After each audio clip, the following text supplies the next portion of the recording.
नमस्कार। अर्थम में आपका स्वागत है। यह कार्यक्रम जब से शुरू हुआ है तब से घटनाओं का चक्र इतना तेज है कि हमारी योजनाएं हर सप्ताह बदल जाती हैं। अब जैसे बीते सप्ताह हम आपसे बात करने वाले थे भारतीय अर्थव्यवस्था पर और उसके भीतरी सच बताने वाले थे जो शेयर बाजारों को टिकने नहीं दे रहे हैं। इस बीच में आ गया रेयर अर्थ का संकट। पिछले एपिसोड पर आपकी प्रतिक्रियाएं आई, बेहद उत्साहवर्धक हैं। अब इस सप्ताह की बात लीजिए। हमारी तैयारी थी कि हम आपको चीन की ताकत के कुछ और राज बताते जो रेयर अर्थ के पार जाते हैं, मगर जिसका डर था वही हुआ। मध्य पूर्व में दशकों से सुलग रहा बारूद फट पड़ा। इतिहास की गहरी जड़ों से ताकत पाने वाली सबसे बड़ी जंग शुरू हो गई मध्य पूर्व में। इजराइल और ईरान सीधे खुले युद्ध में सामने आ गए। आपको अचरज हुआ होगा कि जैसे ही शुक्रवार 13 जून को तड़के इजराइल ने ईरान के न्यूक्लियर संयंत्रों पर हमला किया कि तेल की कीमतें करीब 10% खोल उठी और रात होते होते कच्चे तेल की कीमत के आकलन $100 से ऊपर जाने लगे। इजराइल करीब करीब 1 साल से ज़्यादा वक्त से हमास के साथ जंग में है। रूस और यूक्रेन की जंग भी लंबे समय से जारी है, मगर तेल के इस कदर खोलने के आकलन कभी नहीं आए। आखिर इस जंग में ऐसा क्या है जिसकी वजह से कच्चे तेल और एनर्जी के बाजार में संकट के सायरन बजने लगे हैं? और इन्हीं सवालों ने हमें आज का अर्थम लाने पर बाध्य किया। नहीं तो हम आपको बता रहे होते कि लंदन में चीन और अमेरिका के बीच कोई बड़ी सहमति क्यों नहीं बन पाई। तो शुरू करते हैं आज का अर्थम। फॉर्मेट कुछ तेज रफ्तार रहेगा।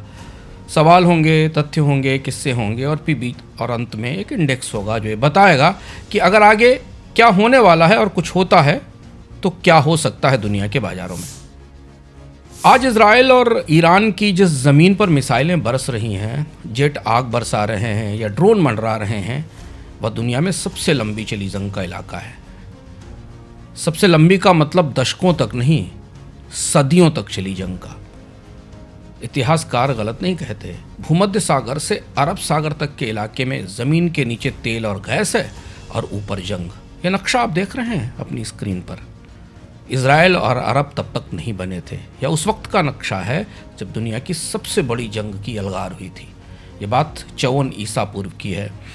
रोमन सेनापति मार्कस लीनियस क्रॉसस बेकरार था कि उसे भी रोम में प्रतिष्ठा मिले। क्रॉसस दरअसल रोम का जो मशहूर ट्रायम्विरेट था, फर्स्ट ट्रायम्विरेट, यानी 3 शासकों का गठजोड़, उसका तीसरा सदस्य था। इसके 2 और सदस्य थे इस ट्रायम्विरेट के, जूलियस सीजर और पॉम्पेई। क्रॉसस सीजर और पॉम्पेई की तुलना में सैन्य गौरव में कमज़ोर था। उसे रोम के भीतर सैन्य प्रतिष्ठा हासिल नहीं थी। उसने इसे हासिल करने के लिए बगैर किसी उकसावे के 44,000 रोमन सैनिकों के साथ पार्थियन साम्राज्य पर आक्रमण कर दिया। उसे उम्मीद थी कि वो पार्थियन के सोने भरे खजाने लूट लेगा और रोम में उसकी साख और प्रतिष्ठा बढ़ जाएगी। पार्थियन ही शुरुआती पर्शियन थे, आज के ईरान में राज करते थे। क्रॉसस ने मेसोपोटामिया पर हमला बोला। वो पार्थियन का सोना लूटना चाहता था। पार्थियन सम्राट ओरोडस के सेनापति सुरेना से उसकी जंग हुई। 53 ईसा पूर्व में कारहाई, जो आज टर्की में है, टर्की के पास का इलाका है, वहाँ पर के रेगिस्तान में पार्थियन घुड़सवार तीरंदाजों की भयानक फौज ने क्रॉसस को हरा दिया और मार डाला। ऐसा कहा जाता है कि क्रॉसस के मुंह में पिघला हुआ सोना डाला गया था, जो उसकी लालच का प्रतीकात्मक दंड था। लेकिन क्रॉसस के पार्थियन पर हमले ने 2 सभ्यताओं के बीच एक जंग शुरू कर दी और ये जंग 682 साल तक चली। 682 साल का समय था। पहला पार्थियन सम्राट ओरोडस सेकंड से लेकर रोमन सम्राट ऑगस्टस, ट्रेजन, मार्कस ऑरेलियस और फिर ससेनीड राजवंश के अर्धशीर फर्स्ट, शापुर और शापुर जिसने रोमन सम्राट वेलेरियन को बंदी बनाया था, फिर खुसरो, अंशिरवान, खुसरो परवेज तक कई पीढ़ियों ने दोनों तरफ रोमन और पर्शियन राजाओं की कई पीढ़ियों ने इस जंग में हिस्सा लिया। अंतिम जंग, जिसे इतिहास ग्रेट बैटल ऑफ पास्ट के नाम से दर्ज करता है, वो 602-628 ईस्वी के बीच हुई थी, जो बाइजेंटियन सम्राट हेराक्लियस और ससेनीड किंग खुसरो सेकंड के बीच में हुई थी। सदियों तक चली ये जंग दोनों साम्राज्यों को इतना कमज़ोर कर गई कि 630 के दशक में मुस्लिम और अरब मुस्लिम एक नई ताकत के तौर पर उभरे और उन्होंने दोनों को हराकर इन सभ्यताओं को इतिहास में दर्ज कर दिया। यह वही इलाका है जहां मध्य पूर्व की इस समय सबसे खतरनाक जंग शुरू हो गई है, जिसका खतरा वर्षों से था। ईरान और इजराइल की जंग उत्तर कोरिया, दक्षिण कोरिया, चीन और जापान या भारत पाक जैसी ऐतिहासिक शत्रुताओं की जमीन से निकली है और ये दुनिया के सबसे संवेदनशील एनर्जी कॉरिडोर्स और कारोबारी मार्गों के ठीक बीचों बीच लड़ी जा रही है और इसलिए यह रूस और यूक्रेन के झगड़े से ज़्यादा घातक हो सकती है दुनिया की अर्थव्यवस्थाओं के लिए। तो हमारा पहला सवाल है कि क्यों यह जंग मध्य पूर्व में अक्सर होने वाले टकराव से अलग है। 18वीं सदी में प्रशिया के एक विख्यात सैन्य स्ट्रेटेजिस्ट हुए हैं कार्ल वॉन क्लाउज़विट। वे कहते थे कि युद्ध भी एक दूसरे तरीके की राजनीति है, हालांकि इसके तौर तरीके दूसरे होते हैं। ऐसा लगता है कि मध्य पूर्व के ताजा इतिहास में यह जंग वर्षों से हुआ चाहती थी, पक रही थी, रोकी जा रही थी, क्योंकि एक सामान्य टकराव नहीं है। मिडिल ईस्ट या पश्चिम एशिया ने हमास, हिजबुल्ला, हूती जैसे मिलिशिया बनाम इजराइल की जंग पिछले 2 साल में देखी है, लेकिन ऐसा पहली बार हुआ है जब 2 संप्रभु राष्ट्र, 2 सॉवरेन पावर्स इजराइल और ईरान एक दूसरे के साथ जंग में हैं। रैंड कॉर्पोरेशन, मिडिल ईस्ट 4 और विल्सन सेंटर के अध्ययन हमें इसकी 7 बड़ी वजह बताते हैं। इस जंग की पहली वजह यह है कि ये ऐतिहासिक अभूतपूर्व सीधा टकराव है। ये आधुनिक इतिहास में इजराइल और ईरान के बीच पहला खुला युद्ध है, जो इसे अरब इजराइल के युद्ध या 1980 के ईरान इराक युद्ध से अलग बनाता है। 1979 में जब ईरान की क्रांति हुई, तब तक दोनों देशों के बीच संबंध मैत्रीपूर्ण थे। सैकड़ों वर्षों के इतिहास में ईरान और इजराइल कभी नहीं लड़े, बल्कि इतिहास में तो ये दर्ज है कि अखेमनीद सम्राट साइरस द ग्रेट, जिसे महान सम्राट कहा जाता था, उसने 6ठी सदी ईसा पूर्व में यहूदियों को बेबीलोन के कब्जे से आज़ाद कराया था। बाइबल इस कहानी को विस्तार से सुनाती है। अगर इस कहानी को आप पढ़ना चाहें तो अगले सप्ताह का अमर उजाला पढ़िएगा, जहां विस्तार से टाइम मशीन में हम आपको यात्रा कराएंगे उस दौर के लीडिया और बेबीलोन की, जहां ये ऐतिहासिक घटना घटी थी। लेकिन जब क्रांति हुई 1979 के 80 के दशक में, तो ईरान ने इजराइल को छोटा शैतान कहा और उस समय ईरान ने ये कसम ली कि उसे इजराइल को नष्ट करना होगा, जबकि इजराइल ने शुरुआत से ये माना कि ईरान का शासन सबसे खतरनाक है और उसके पास नाभिकीय ताकत है। तो एक किस्म की वैचारिक दुश्मनी है जो ईरान की इस्लामी क्रांति बनाम इजराइल के अस्तित्व के बीच है और दोनों जगह पीढ़ियों से राजनीति एक दूसरे को नक्शे से मिटाने की कसम खाती रही है। तो पहला कारण तो यह था कि ऐतिहासिक रूप से इजराइल और ईरान एक दूसरे से कभी नहीं लड़े। दूसरी वजह यह कि ताकतवर सैन्य क्षमता और तकनीक की ये नई तकनीक की बड़ी जंग है। इजराइल और ईरान दोनों बेहद मजबूत सैन्य ताकतें हैं। इजराइल के पास आधुनिक लड़ाकू विमान हैं, ड्रोन है, खुफिया तंत्र है और बहुस्तरीय रक्षा प्रणाली है। हमने विस्तार से आपको बताया था एक अर्थम में कि इजराइल किस तरह हथियारों की नई ताकत बनकर उभर रहा है। ईरान ने प्रतिबंधों के बावजूद दुनिया का सबसे बड़ा बैलिस्टिक मिसाइल कार्यक्रम और ड्रोन कार्यक्रम बनाया है। इसलिए जंग की पहली शुरुआत में ही ईरान ने अपनी बैलिस्टिक मिसाइलों का इस्तेमाल किया और लगभग 200 से अधिक मिसाइलें इजराइल पर दागी गई हैं। इजराइल ने अपने विमानों का, अपनी मिसाइलों का, रक्षा प्रणाली का, डेविड, स्लिंग, एरो और आयरन डोम के जरिए इन हमलों को रोकने की कोशिश की है। इजराइल के हमले मुख्यतः हवाई हैं, जो कि विमानों, जो कि फाइटर जेट के जरिए किए गए हैं। परमाणु ठिकानों, मिसाइल कारखानों और सैन्य लीडरशिप को निशाना बनाया गया है।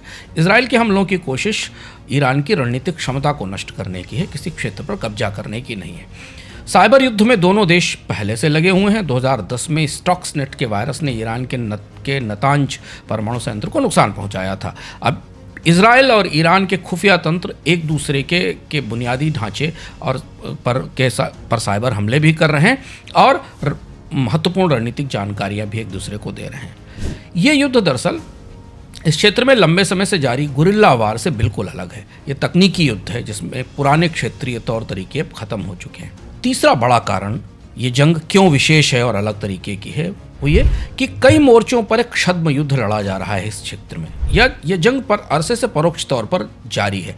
ईरान ने सशस्त्र मिलिशिया और राजनीतिक समूह तैयार किए हैं। 2023 से हमास, हमास गाज़ा में, हिजबुल्ला लेबनान में और हूती यमन में, इसके अलावा सीरिया और इराक का मिलिशिया मिलकर इजराइल और उसके सहयोगियों से जंग लड़ रहे हैं। और धीमे धीमे यह जंग अब इजराइल बनाम ईरान के सॉवरेन सीधे युद्ध में बदल गई है।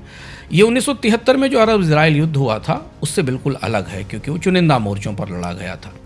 इजराइल ने हमास, हूती और हिजबुल्लाह को कमज़ोर करने के बाद अपने सबसे बड़े दुश्मन ईरान पर हमला किया है। ईरान इसके लिए इंतज़ार में था और इसलिए उसने अमेरिका से बातचीत तोड़ दी। चौथी बड़ी वजह ये भूगोलों की जंग भी है। हॉर्मुज से भूमध्य सागर तक इस युद्ध का भूगोल सबसे बड़ा व्यापक है। इतने बड़े व्यापक भूगोल में हाल फिलहाल के दशकों में कोई जंग नहीं देखी गई। ये पूर्वी भूमध्य सागर, लेवांत, अरब प्रायद्वीप और फारस की खाड़ी तक फैली हुई जंग है। हॉर्मुज स्ट्रेट, जिससे दुनिया का करीब करीब 20% तेल जाता है, सामने खतरे में है।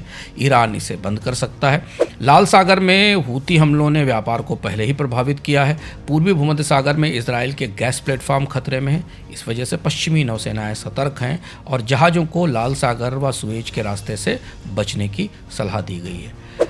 ये 1967 में सुएज नहर बंद होने से ज़्यादा व्यापक युद्ध है, जिसने पूरी दुनिया को में व्यापार को प्रभावित किया था। पांचवा कारण, इस जंग में पर्दे के पीछे का खेल है। अमेरिका, रूस और चीन तीनों इस जंग में मौजूद हैं, लेकिन परोक्ष रूप से। अमेरिका इजराइल का समर्थन करता है, लेकिन खुलकर सामने नहीं है। वो ईरान को तोड़ना तो चाहता है, लेकिन सीधे जंग में नहीं उतरता। रूस ईरान के साथ सैन्य सहयोग करता है, लेकिन उसे सीरिया में अपने हितों की और तेल की कीमतों की चिंता है। चीन इस क्षेत्र में स्थिरता चाहता है, क्योंकि वो मिडिल ईस्ट के कच्चे तेल पर और गैस पर निर्भर है। 2023 में उसने सऊदी और ईरान के बीच शांति समझौता कराया था, और ये युद्ध इस क्षेत्र में शांति को खतरे में डालता है। छठी बड़ी वजह इस जंग के बिल्कुल अलग होने की, पिछली पारंपरिक जंग से अलग होने की, ये है कि ईरान के परमाणु हथियारों का डर इस जंग का केंद्र है। इजराइल पूरे अरब देशों को ये बताना चाहता है कि इजराइल का परमाणु कार्यक्रम सबसे बड़ा खतरा है, और खासतौर पर इजराइल के लिए सबसे बड़ा खतरा है। 2015 में परमाणु डील न होने के बाद ईरान ने यूरेनियम संवर्धन बढ़ाया था। ट्रंप इसी को बंद कराने के लिए संधि करने की कोशिश में थे, और इसलिए इजराइल ने अपना पहला हमला नतांज पर किया, जो कि ईरान की प्रमुख न्यूक्लियर साइट है। ये भी पहली बार है कि किसी देश ने परमाणु क्षमता वाले किसी देश पर इतना बड़ा हमला किया है। एक और महत्वपूर्ण कारण इस जंग के अनोखा होने का कि दुनिया में कोई रोकने वाला नहीं है। शांति के प्रयासों और गठबंधनों का पतन हो चुका है। परमाणु संधि पर बातचीत टूट चुकी है। सऊदी इजराइल रिश्तों में ठंडापन है।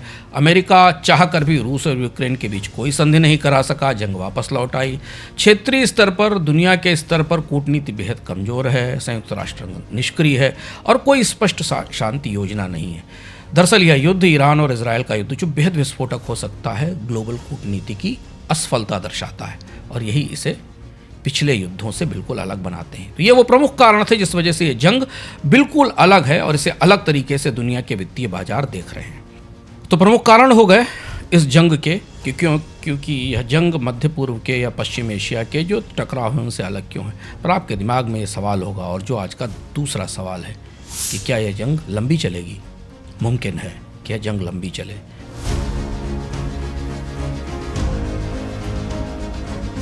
इस जंग में अन्य देश भले ही ना शामिल हों, लेकिन इस युद्ध के लंबा खिंचने के 4 बड़े कारण हैं, जिन्हें हम आपको बताते हैं।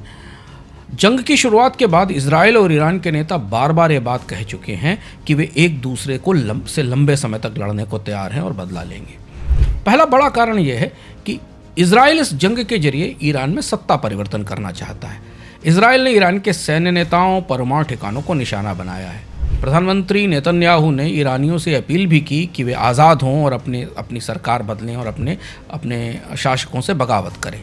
स्पष्ट बात है कि इजराइल ईरान की सरकार को अस्थिर करना चाहते हैं। अमेरिका ने 2003 में इराक और 2004 में अफगानिस्तान में इसी तरह शासन बदलने की कोशिश की थी, लेकिन इसमें लंबा वक्त लगा था। ईरान में प्रतिरोध बढ़ सकता है, शिया राष्ट्रवाद को ताकत मिलेगी, और इस वजह से ईरान लंबे समय तक इस जंग में मुब्तला रह सकता है। दूसरी बड़ी वजह, इस जंग का मकसद परमाणु कार्यक्रम को रोकना है, खासतौर से ईरान के परमाणु कार्यक्रम की गति धीमी करना है। इसलिए इजराइल ने नतांज और फोर्डो के परमाणु ठिकानों पर हमले किए हैं। दरअसल ईरान की यूरेनियम संवर्धन क्षमता को सीमित करने की कोशिश की जा रही है। ईरान और इजराइल और अमेरिका मिलकर इसे खत्म नहीं करना चाहते, लेकिन ईरान पहले भी तमाम प्रतिबंधों के बाद गुप्त रूप से परमाणु क्षमता बना चुका है और इसे फिर बना सकता है। 1981 में इजराइल ने उस इराक पर जो हमला किया था, उसके बाद ईरान के परमाणु कार्यक्रम को असर पड़ा था, लेकिन इस कार्यक्रम को उसने तेज कर लिया। इसराइल बार बार इसराइल को ईरान के परमाणु कार्यक्रम को ख़त्म करने के लिए बार बार हमले करने पड़ सकते हैं, जैसा कि वह गाज़ा में हमास के खिलाफ करता है। और अंतर्राष्ट्रीय विशेषज्ञ मान रहे हैं कि इस वजह से युद्ध थोड़ा लंबा और खिंच सकता है। ईरान भी इसकी तैयारी में है और इसराइल भी इसकी तैयारी में है। तीसरा महत्वपूर्ण कारण यह है कि यह पहला ऐसा युद्ध है दो सॉवरेन ताकतों के बीच, दो देशों के बीच, जिसमें कई मोर्चे एक साथ खुले हुए हैं।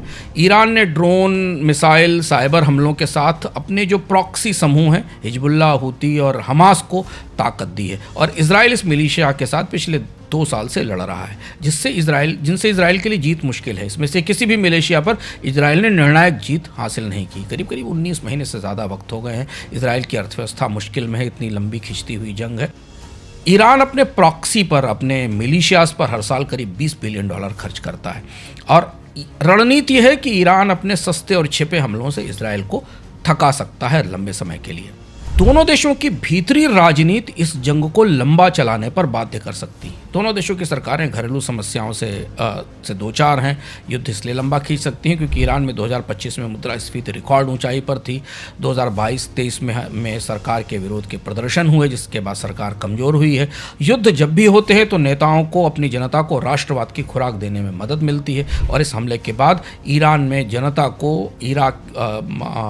इसराइल के खिलाफ राष्ट्रवाद के आधार पर उत्तेजित किया जा सकता है, और राजनीतिक समर्थन जुटाकर ईरान इस युद्ध को लंबे समय तक खींच सकता है, जिसके संकेत हमें मिल रहे हैं। इधर इजराइल में नेतन्याहू की सरकार कट्टरपंथी दलों पर निर्भर है।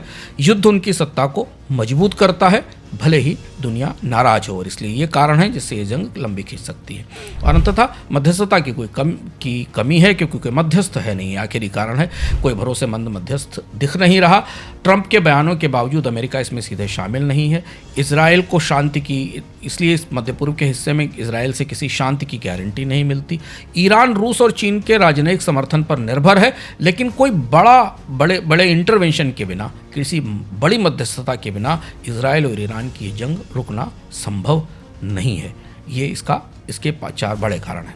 तो नंबर 1, ये जंग अभूतपूर्व है मध्य एशिया, पश्चिम एशिया और मध्य पूर्व के भूगोल, इतिहास और सुरक्षा कूटनीति के हिसाब से। और दूसरी चीज़, इसके लंबा चलने के आसार हैं। और इसलिए अब हम आ गए हैं अपने तीसरे सवाल पर, जो सबसे महत्वपूर्ण और संवेदनशील सवाल है। आपके दिमाग में प्रश्न होगा कि लंबी जंग, वो भी तेल के बारूद के पास, आखिर आसार क्या है?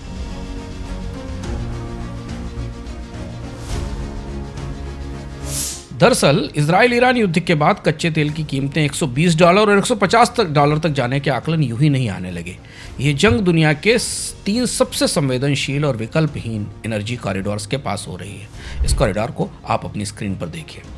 सबसे पहले हॉर्मुज स्ट्रेट को लेते हैं। हॉर्मुज स्ट्रेट दुनिया का सबसे अहम तेल ट्रांजिट रास्ता है। हॉर्मुज बंद होने से कच्चे तेल के ईरान के निर्यात पर, खासतौर पर ईरान का निर्यात जो 1.9 मिलियन बैरल प्रतिदिन है, इस पर तुरंत रोक लग सकती है। इराक का करीब 4.7 मिलियन बैरल तेल इसी रास्ते से जाता है, जिस पर हमले हो सकते हैं।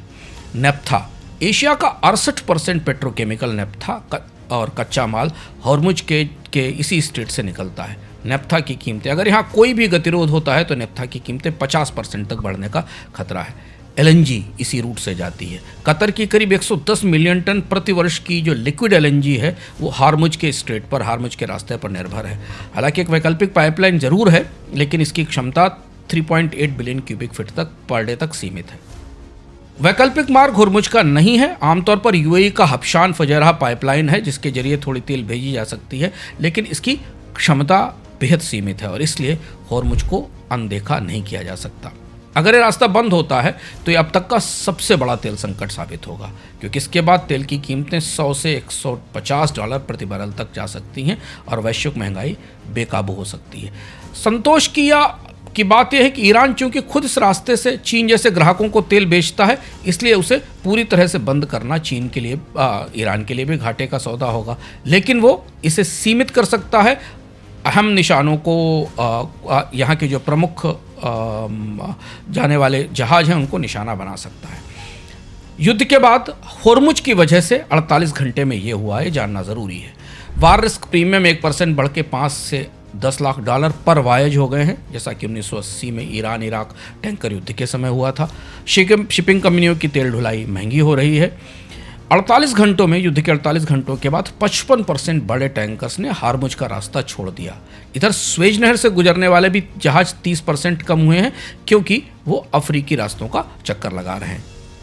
अब हम आते हैं फिर उस टेबल पर जिस पर हम बात करेंगे दूसरे कॉरिडोर पर। दूसरा कॉरिडोर है बाब अल मंदेब स्वेज कॉरिडोर, जो लाल सागर और स्वेज के को भूमध्य सागर से जोड़ता है। स्वेज और इस संकट में ये कॉरिडोर मदद कर सकता था, लेकिन हूती का असर स्वेज रेड सी कॉरिडोर पर है और होर्मुज सीधे ईरान के नियंत्रण में है। भूमध्य सागर से लाल सागर होते हुए हिंद महासागर को जोड़ने वाला ये कॉरिडोर हूती के हमलों के कारण लंबे समय से बंद है। बाब अल मंदेब के स्ट्रेट के पास जहाज़ों पर लगातार हमले हो रहे हैं। हालत यह है कि इस रास्ते से 60% यातायात कम हो गया है। स्वेज अथॉरिटी को अब अपने यहाँ से जहाज गुजारने के लिए 15% डिस्काउंट देना पड़ रहा है। शिपिंग लाइंस ने इस रास्ते को छोड़ दिया है, जिससे इजिप्ट की अर्थव्यवस्था पर बड़ा असर हो रहा है, उसे बड़ा नुकसान हो रहा है। जहाज अब Cape of Good Hope Africa के चारों ओर से घूम कर जाते हैं, जिससे 10 से 15 दिन का समय बढ़ता है और खर्च बढ़ जाता है। डर यह है कि अगर ईरान इजराइल युद्ध के कारण होर्मुज भी बंद हो गया तो स्वेज में इतनी ट्रैफिक की क्षमता नहीं है। IMF की एक ताज़ी रिपोर्ट में पढ़ रहा था, उसके मुताबिक 2024 के अंत तक बाब और मंदेब और स्वेज से टैंकर्स की आवाजाही में करीब 40% की गिरावट आई है, जबकि इतनी ही आवाजाही केप ऑफ गुड होप वाले रूट से बढ़ गई है। तीसरा हिस्सा जो इजराइल और इजिप्ट की गैस पाइपलाइन है। इजराइल का लेवियाथन गैस फील्ड और उससे जुड़ी पाइपलाइन इजिप्ट और जॉर्डन को गैस देती है। इजिप्ट इस गैस को प्रोसेस करके यूरोप को भेजता है। ईरान के हमले के बाद इजराइल ने इस गैस फील्ड में उत्पादन रोक दिया है, जिससे इजिप्ट में ऊर्जा संकट आ सकता है और यूरोप को जाने वाली LNG की सप्लाई कम हो सकती है। यूरोप में गैस की कीमत लगातार बढ़ रही है। इस कॉरिडोर में हलचल का सबसे पहला और झटका पेट्रोकेमिकल केंद्रों को लगा है। भारत इस झटके का असर महसूस कर रहा है। भारत में जामनगर के रिफाइनरी कॉम्प्लेक्स के पास 30 दिन तक का तेल उपलब्ध है, क्योंकि 1.24 मिलियन बैरल पर डे तेल की प्रोसेस करती है, और 30 दिन बाद इस स्टॉक की कमी के बाद जामनगर रिफाइनरी के पास कच्चे माल की कमी होगी। सिंगापुर में जो रिफाइनरी मार्जिन है वो $8 से $24 प्रति बैरल तक बढ़ सकते हैं, जिससे पेट्रोल डीजल महंगा होगा। सिंगापुर का पेट्रोकेमिकल उद्योग नेफ्था की कमी का खतरा भी महसूस कर सकता है। इधर अमेरिका में गल्फ कोस्ट में प्रोपिलीन की कीमतें महंगी हुई हैं। रॉटरडम में तेल और LNG की आपूर्ति कम होने की तैयारी शुरू हो गई है। जिस कॉरिडोर्स की हम बात कर रहे थे, जिन 3 बड़े कॉरिडोर्स की, उनका असर हमें स्पष्ट रूप से जंग के पहले 48 घंटों के बीच में ही दिखाई देने लगा। तो हम आ गए अगले सवाल पर।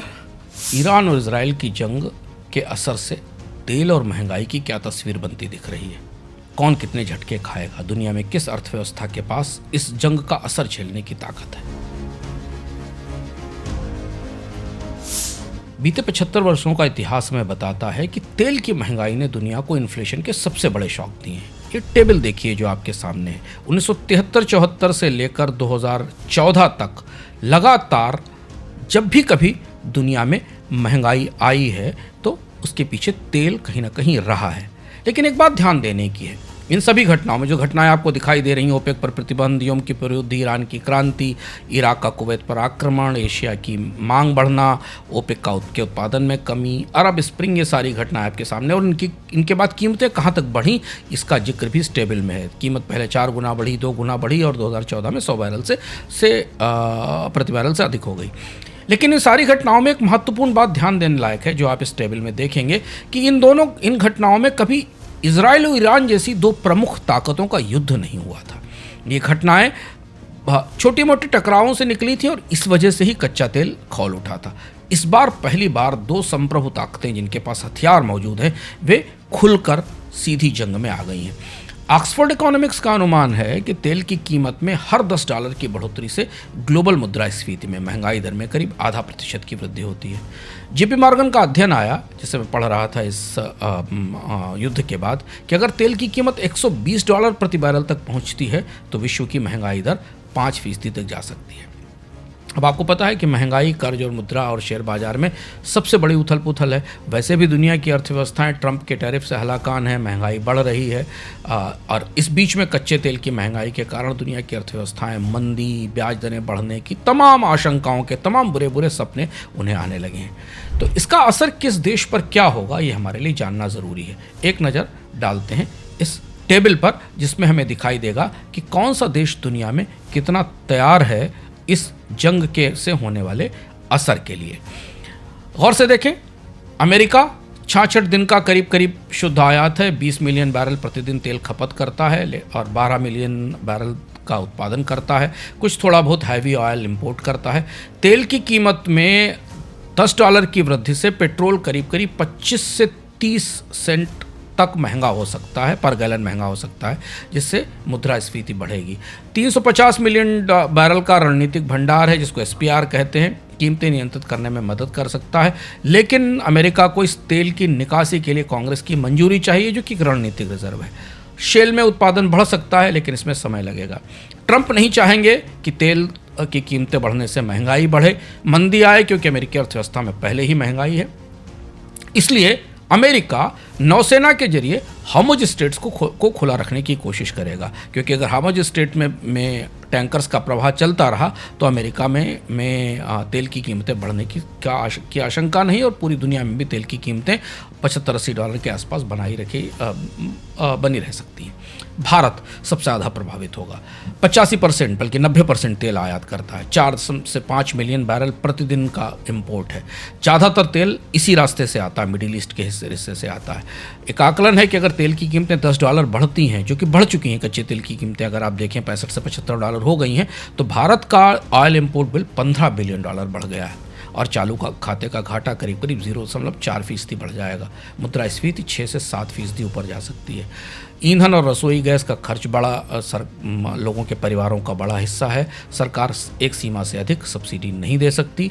रुपए की कमजोरी और महंगाई से जो ब्याज दरों में कमी की प्रक्रिया चल रही है, वो रुक सकती है। रिजर्व बैंक ने हाल में ही ब्याज दरें कम करने की कोशिश की है। सबसे ज़्यादा चिंताजनक बात यह है कि भारत के पास केवल 2 सप्ताह का 39 मिलियन टन के आसपास का रिजर्व है, जो कतई पर्याप्त नहीं है। भारत रूस से सस्ता कच्चा तेल खरीद सकता है, लेकिन लंबी शिपिंग, बीमा की लागत इसकी और मुश्किलें बढ़ाएंगी। भारत में ATF की कीमत तत्काल बढ़ने का खतरा है। नाफ्था और पेट्रोकेमिकल की महंगाई भी दरवाजे पर आ पहुंची है।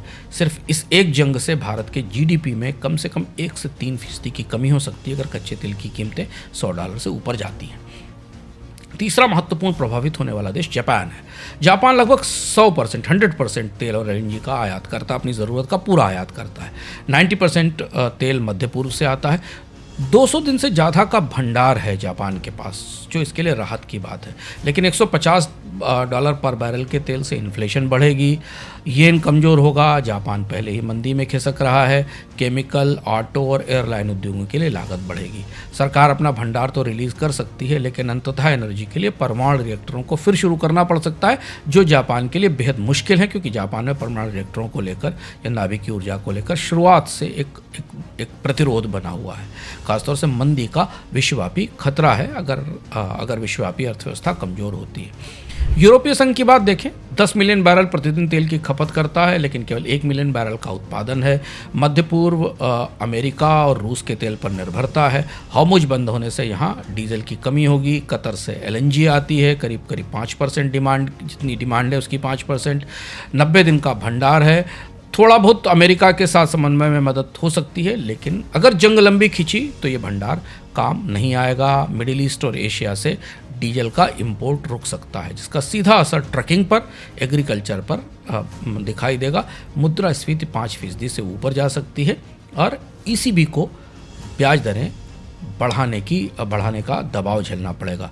दक्षिण और पूर्वी यूरोप ज़्यादा संवेदनशील है और यूरोप में इससे मंदी का खतरा है। इसके बाद चीन के पास दुनिया का सबसे बड़ा रणनीतिक रिजर्व है। इसकी पूरी जानकारी भी सार्वजनिक नहीं होती, लेकिन 2024 के अनुमान बताते हैं कि चीन के पास करीब 40 से 50 दिन का आयात कवर है। इतना तेल भंडार मौजूद है, यानी लगभग 290 मिलियन बैरल के आसपास का स्टॉक चीन के पास है। चीन को या कोई भंडार कुछ समय तक तो राहत दे सकता है, लेकिन अगर तेल का संकट आएगा तो रूस से आपूर्ति लेनी होगी और इसके बाद भी चीन के लिए भी घटती आपूर्ति बड़ी चुनौती बनेगी। मदर ऑफ ऑल वार्स के संदर्भ में हमने आने वाले बाजार में महंगाई और मुद्रास्फीति का कुछ ऐसा परिदृश्य देखा है जो आपको आज के अर्थम इंडेक्स में दिखाई देगा।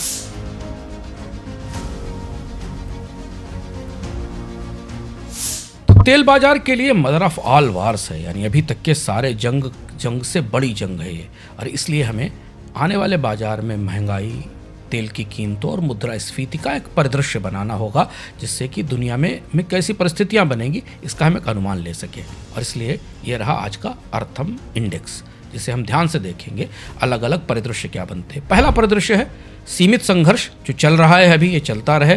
तेल की कीमत करीब 100 से 120 डॉलर पर बैरल पे हो। इस सीमित संघर्ष में क्या होगा? नंबर 1, हार्मुज स्ट्रेट में ट्रैफिक में आंशिक कटौती होगी 40 से 50% की। हमने आपको बताया कि करीब 30-35% जहाज हार्मुज को छोड़कर जा चुके हैं। यहाँ अगर हमले होते हैं जहाज़ों पर तो स्थिति थोड़ी चिंताजनक हो सकती है। 3 से 6 महीने तक हार्मुज स्ट्रेट से कारोबार प्रभावित रह सकता है, ट्रैफिक प्रभावित रह सकता है। भारत में महंगाई की बड़ी बढ़त का खतरा है। केंद्रीय बैंक, पूरी दुनिया के केंद्रीय बैंक ब्याज दरों में कमी की प्रक्रिया रोकेंगे। भारत में भी ब्याज दरों में कमी की प्रक्रिया रुकेगी। डॉलर मजबूत होगा, जो हमने देखा कि डॉलर में मजबूती वापस आई है, और भारत जैसे देशों की करेंसी पर हल्का दबाव रहेगा। सीमित संघर्ष की स्थिति में 100 से 120 डॉलर पर बैरल के आसपास का जो परिदृश्य है, जो कि कीमतें 75-80 डॉलर के आसपास अभी भी हैं कच्चे तेल की, ये परिदृश्य शुरुआत में बाजारों को झटका दे सकता है, और उसने दिया भी है। लेकिन अगर संघर्ष नहीं बढ़ा और धीमी गति से दोनों देशों ने एक दूसरे से पर हमले जारी रखे तो स्थिति इस स्तर पर आकर स्थिर हो सकती है, पर तेल महंगा रहेगा, आपूर्ति में सीमित बाधा हो सकती है। अब हम आते हैं दूसरे विकल्प पर, जहां रीजनल वार का खतरा है। रूस के राष्ट्रपति व्लादिमीर पुतिन ने इस बात की चेतावनी भी दी है कि एक बड़े रीजनल वार में बदल सकता है। रीजनल वार का मतलब है हार्मुज पूरी तरह बंद 30 से 60 दिन तक के लिए। इसके अलावा जो प्रॉक्सी मिलिशिया है ईरान का, वो अलग अलग जगह हमला करे और तेल आपूर्ति को बाधित करे। ये स्थिति 6 से 12 महीने तक रह सकती है। स्थायी मुद्रास्फीति हो सकती है। केंद्रीय बैंकों को ब्याज दरें बढ़ानी पड़ सकती हैं। यूरो और येन में दबाव हो सकता है। शेयर बाजारों में गिरावट हो सकती है। ऐसी स्थिति में कच्चे तेल की कीमतें 150 से 180 डॉलर पर बैरल तक जा सकती हैं, जो अनुमान हमें मिलना शुरू हुए हैं। इसमें फिर सरकारों को अपने रणनीतिक स्ट्रेटेजिक ऑयल रिजर्व का इस्तेमाल करना पड़ेगा, जिसका हिसाब हमने आपको बताया। उपभोक्ता महंगाई में ज़बरदस्त तेजी होगी। भारत और चीन के लिए ये परिस्थिति बेहद चिंताजनक होगी। भारत के चालू खाते के घाटे पर में बड़ा असर होगा। आप याद कीजिए इराक और ईरान का जो युद्ध था 90s में, 91-92 में, जिसने भारत में दरअसल भुगतान संतुलन का संकट पैदा किया था, और वहीं से फिर भारतीय अर्थव्यवस्था में सुधार शुरू हुए थे। तो ये वो परिस्थिति है जब तेल की कीमतें इस स्तर तक जाएंगी। तीसरा परिदृश्य जो सबसे ज़्यादा चौंकाने वाला है कि मिडिल ईस्ट में व्यापक युद्ध हो जाए। उसकी संभावना यह है कि अमेरिका इस युद्ध में शामिल हो। अगर अमेरिका इस युद्ध में परोक्ष या प्रत्यक्ष रूप से शामिल होता है तो दुनिया की बाकी ताकतों को भी और मध्य पूर्व की बाकी ताकतों को भी फिर इसमें आना पड़ेगा। फिर ऐसी स्थिति में हार्मुज और बाब अल मंदेब दोनों चौक पॉइंट बंद। सऊदी और यूएई पर हमले, 12 महीने से ज़्यादा की अवधि तक चलने वाला संघर्ष, ब्याज दर में तेज बढ़ोतरी, और दुनिया के पॉलिसी मेकर्स और बैंक्स के लिए दोहरी मुश्किल, मंदी भी और महंगाई भी। ज़्यादातर विकासशील देशों में मुद्रा का संकट हो सकता है। डॉलर और सोने में ज़बरदस्त मजबूती होगी। ऐसी परिस्थिति में जब हार्मुज और बाब अल मंदाब दोनों बंद हो सकते हैं तो तेल की कीमत 200 डॉलर प्रति बैरल से ऊपर जा सकती है। इस स्थिति में वैश्विक आपूर्ति श्रृंखला चरमरा जाएगी। स्वाभाविक सी बात है, मंदी का वातावरण होगा, निवेश में और खपत में गिरावट होगी, और कई देशों को IMF और वर्ल्ड बैंक के बेल आउट की ज़रूरत पड़ सकती है। आखिरी और सबसे भयानक संभावना जो इस जंग से निकलती दिख रही है, और इस संभावना का जिक्र हम अब इसलिए कर रहे हैं क्योंकि दुनिया के तेल बाजारों में कारोबार और ट्रेडर इन संभावनाओं पर विचार कर रहे हैं, और वहीं से हमें ये सूत्र, ये संभावनाएं, ये परिदृश्य मिले, इनके आंकड़े। ये कैटास्ट्रॉफी है, आपदा स्तर का संकट है। लगातार बहुस्तरीय सप्लाई ठप, समुद्री रास्ते, रिफाइनरी निर्यात सब पर प्रभाव, क्योंकि रिफाइनरीज पर भी हमले हो रहे हैं। हमने देखा इजराइल ने ईरान की रिफाइनरीज पर हमले शुरू किए। अगर रिफाइनरी डैमेज होती हैं, ये फिर 12 से 18 महीने तक चलने वाला संकट होगा। इसके कारण फिर बहुत सारे इमरजेंसी प्रोविजन लेने पड़ेंगे। बैंकों के पास सीमित संसाधन होंगे, ब्याज दरें निश्चित होंगी। करेंसी संकट हो सकते हैं, डिफ़ॉल्ट हो सकता है और आईएमएफ के बेलआउट की नौबत आ सकती है। ऐसी स्थिति में तेल की कीमतें $300 पर बैरल तक जा सकती हैं।